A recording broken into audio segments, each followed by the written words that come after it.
ಮಂಗಳೂರಿನ ಕುದುರೆಮುಖ ಕಬ್ಬಿಣ ಮತ್ತು ಅದಿರು ಕಂಪನಿಯ ವತಿಯಿಂದ 4ನೇ ವರ್ಷದ ರಾಷ್ಟ್ರೀಯ ಮಟ್ಟದ ಮುಕ್ತ ಚೆಸ್ ಟೂರ್ನಮೆಂಟ್ ಕುದುರೆಮುಖ ಟ್ರೋಫಿ 2022 ಮಂಗಳೂರಿನ ಕಾವೂರಿನಲ್ಲಿರುವ ಕೆಎಸ್ಆರ್ಸಿ ನೆಹರು ಭವನದಲ್ಲಿ ನಡೆಯಿತು. 2022 ಜನವರಿ 1 ಮತ್ತು 2 ರಂದು ನಡೆಯಲಿರುವ ರಾಷ್ಟ್ರೀಯ ಮಟ್ಟದ ಮುಕ್ತ chess tournament Kudremukh trophy 2022 Karnataka, Goa, Haryana, Tamil Nadu, Uttar Pradesh, Rajasthan ಸೇರಿದಂತೆ ದೇಶದ ವಿವಿಧ ರಾಜ್ಯಗಳಿಂದ ಮಕ್ಕಳು ಮತ್ತು ಹಿರಿಯರು ಸೇರಿದಂತೆ ಸುಮಾರು 300ಕ್ಕೂ ಹೆಚ್ಚು ಸ್ಪರ್ಧಿಗಳು ಭಾಗವಹಿಸಿದ್ದಾರೆ. ಮಾಸ್ಕ್ ಮತ್ತು ಸ್ಯಾನಿಟೈಸರ್ಗಳನ್ನು ನೀಡಿ ಸಾಮಾಜಿಕ ಅಂತರವನ್ನು ಕಾಯ್ದುಕೊಂಡು ಎಲ್ಲ ಕೋವಿಡ್ ನಿಯಮಗಳನ್ನು ಪಾಲಿಸಿಕೊಂಡು ವ್ಯವಸ್ಥಿತವಾಗಿ ಸ್ಪರ್ಧೆಯನ್ನು ಆಯೋಜಿಸಲಾಗಿತ್ತು. ಸ್ಪರ್ಧಿಗಳು ಉತ್ಸಾಹದಿಂದ ಸ್ಪರ್ಧೆಯಲ್ಲಿ ಭಾಗವಹಿಸಿದ್ರು.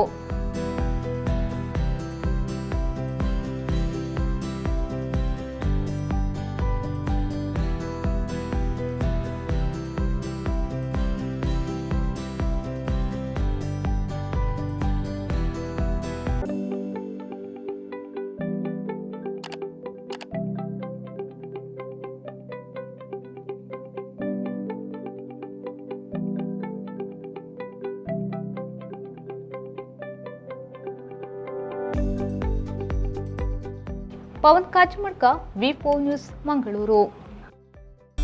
ಶುದ್ಧತೆಯ ಆಲಯದಿಂದ ಭೀಮಾ, ಭರವಸೆಯ ಪರಂಪರೆಯೊಂದಿಗೆ 1925ರಿಂದ BIS 916 ಹಾಲ್ಮಾರ್ಕ್ ಹೊಂದಿದ ಚಿನ್ನಾಭರಣ, ಪ್ರಮಾಣೀಕೃತ ವಜ್ರಗಳು, ಸ್ಟರ್ಲಿಂಗ್ ಬೆಳ್ಳಿ. ಭೀಮಾ ಬೆಂಗಳೂರು, ಉಡುಪಿ, ಹಾಸನ್, ಮಂಗಳೂರು, ಶಿವಮೊಗ್ಗ, ವಿಜಯವಾಡ.